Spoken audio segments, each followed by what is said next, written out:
E a gente hoje está atendendo alguns pedidos, porque foram vários.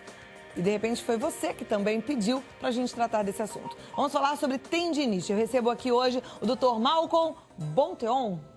Bonteon, que é fisiatra. Tudo bom? Muito obrigada por ter vindo. Um prazer. Opa, caiu, não tem problema. É que eu sou carioca, segurei tua mão, aí Aqui ficou em São nesse Paulo. dá o segundo, não dá o segundo beijo, né? Eu que te, É comum te atrapalhei. isso, né? Paulista. É, você é paulistano ou não? Sim. Também. Eu às vezes dou um beijo só, às vezes dois beijos, a gente às vezes faz uma bagunça. E aí é isso que dá. Olha, o Dr. Malcolm é fisiatra do Instituto de Ortopedia do Hospital das Clínicas. Ele é chefe do Departamento Médico da Associação Brasileira de Voleibol Paraolímpico e é realmente um profissional extremamente qualificado para nos ajudar em relação a esse assunto, tendinite. Obrigado. Minha primeira pergunta é, doutor, o que é tendinite? Tendinite é a inflamação do tendão, né? É a inflamação do tendão. O tendão é a parte do corpo, é o prolongamento do músculo que liga o músculo no osso. Então você tem um músculo e todos os músculos para ter a função do aparelho locomotor, de a gente se mexer, o músculo serve para a gente se mexer, ele é ligado no osso pelo tendão. Então é isso que é o tendão. E quando essa parte do corpo inflama, é a chamada tendinite, exatamente. Existe um lugar mais comum para essa tendinite acontecer? Aonde tem tendão, pode acontecer tendinite. A gente tem músculo pelo corpo todo, do pé à cabeça, então pode ter tendinite do pé à cabeça. E o que leva a uma inflamação desse tendão, ou seja, a tendinite? Tem uma causa? Essa é uma pergunta muito importante. Assim, a tendinite sempre tem uma causa. Então, uma vez que você identificou que o paciente está com uma inflamação no tendão, você tem que identificar o porquê que essa inflamação está ali.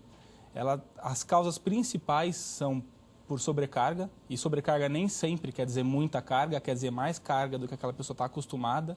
E quando eu digo carga, eu não digo peso, o peso que ela está levantando em si, mas o número de vezes que ela faz o movimento, a amplitude do movimento, a maneira de execução do movimento, isso tudo entra no contexto da sobrecarga. E outras causas de tendinite bastante comuns são as tendinites inflamatórias, que não são por sobrecarga, mas sim porque a pessoa tem uma deficiência genética na parte da imunológica e ela inflama os próprios tendões por uma questão autoimune mesmo, que são a linha das doenças reumatológicas. Então, as tendinites também podem ser de origem reumatológica também, não só por esforço, como a gente acredita.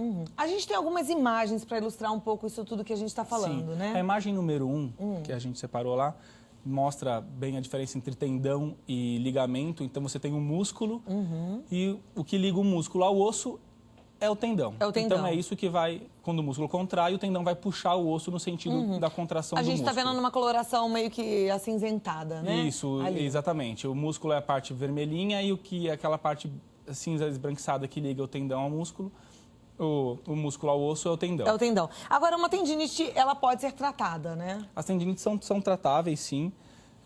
Você tem que, antes de mais nada, reverter o fator etiológico, ou seja, a origem do problema, você tem que tirar a origem do problema. Muitas vezes foi uma coisa pontual, a pessoa foi no carnaval, pulou, ficou com dor, ou então fez um esforço que não está acostumada, ficou com dor, inflamou o tendão, fez uma tendinite. Agora, muitas vezes é um quadro mais crônico, mais arrastado, que vem aparecendo ao longo do tempo e a causa às vezes não é tão clara. Isso tem que ser investigado da mesma maneira. Não é porque foi identificada a lesão naquela estrutura anatômica, naquela parte do corpo, naquele momento, que basta dar o remédio anti-inflamatório. Porque se não mexer na causa, vai repetir. Exatamente. Né? Então, vai sempre tem que ser identificado a causa. A gente tem mais fotos, não tem? Tem. A gente tem na próxima imagem, a gente mostra uma consequência.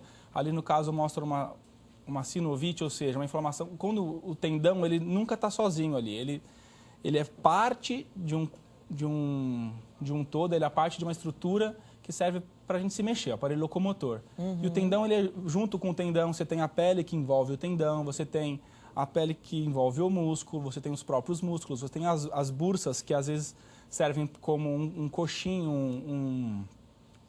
um suporte para os tendões correrem, né? Quando você se movimenta, o tendão ele corre, então você tem uma bursa que serve para aliviar esse movimento, e você tendo a inflamação no tendão, você pode inflamar toda essa região também. Ou, eventualmente, você tem uma inflamação de uma outra dessas estruturas e acaba também refletindo no tendão. E o que acontece muito comum, às vezes a dor é na região do tendão, mas não necessariamente é o tendão que está doendo. Não necessariamente é uma tendinite. Não necessariamente é uma tendinite. A gente usa muito o termo tendinose, que é a doença do tendão, e a gente usa a tendinite quando a gente tem um quadro mais agudo, um quadro mais curto. Começou há pouco tempo, tem um processo inflamatório, claro, está vermelho, está quente, tem crepitação, que a gente fala que é aquela sensação de areia.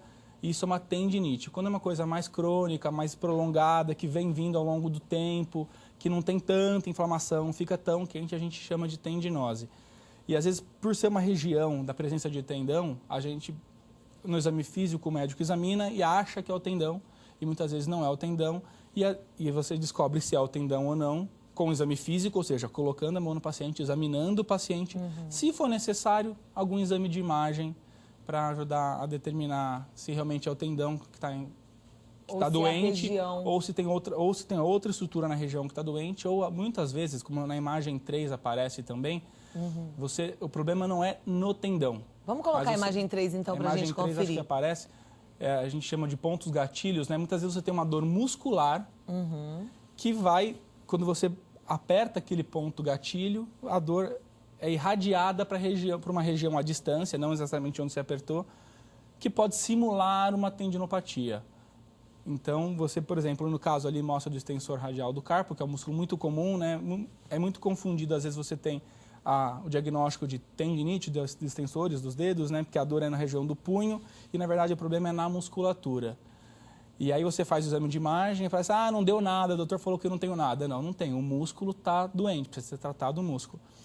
E muito do tratamento do tendão é tratando o músculo.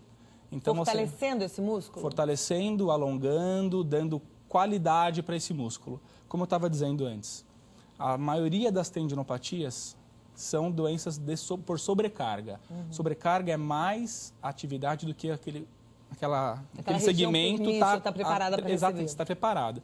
Então, você tem que fazer o quê? Preparar aquela região para executar a atividade que a pessoa faz no dia a dia. Então, se ela é digitadora, ela tem que ter um preparo para isso. Se ela é corredora, tem que ter um preparo para aquilo. Caso contrário, obviamente, você está colocando um estresse em cima do seu membro que ele não está pronto. Então, a prevenção para uma tendinite ou para uma tendinose é o exercício físico, é o alongamento... Prevenção e tratamento. E tratamento orientado. também. Também. Está doendo, mesmo inflamado, a pessoa pode fazer exercício físico?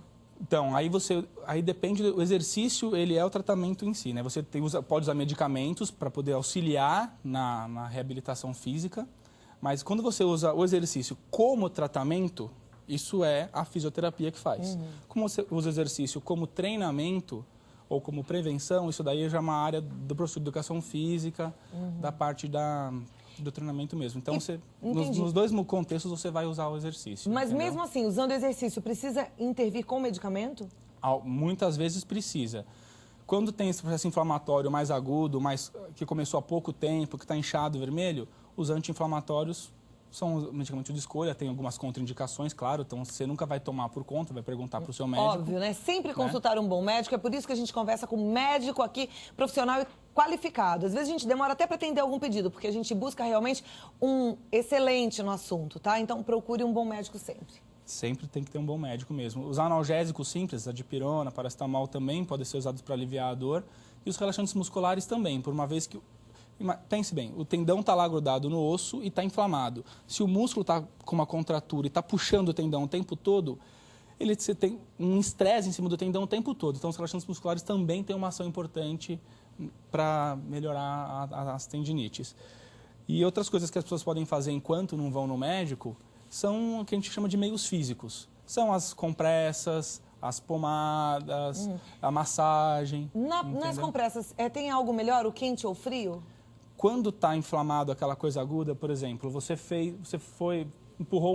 uma mudança ontem, hoje está doendo, está vermelho, está inchado. Nesse quadro mais curto, mais breve, preferencialmente água fria. Fria. Tá. Gelado, compressa de gelo, é isso? Isso, mas nunca o gelo direto na pele, tá? Você envolve ele num pano, alguma coisa que proteja a tua pele, porque o próprio gelo pode causar queimadura na pele. Com certeza. Aí você protege, deixa uns 20 minutos, e aí você pode fazer isso 3, 4, 5 vezes por dia. Quando é aquela coisa mais crônica, que vem de muito tempo, que você não sabe dizer exatamente o que foi o esforço que você fez, que está doendo, que não está vermelho, não está inchado, aí você pode usar a compressa quente. A compressa quente.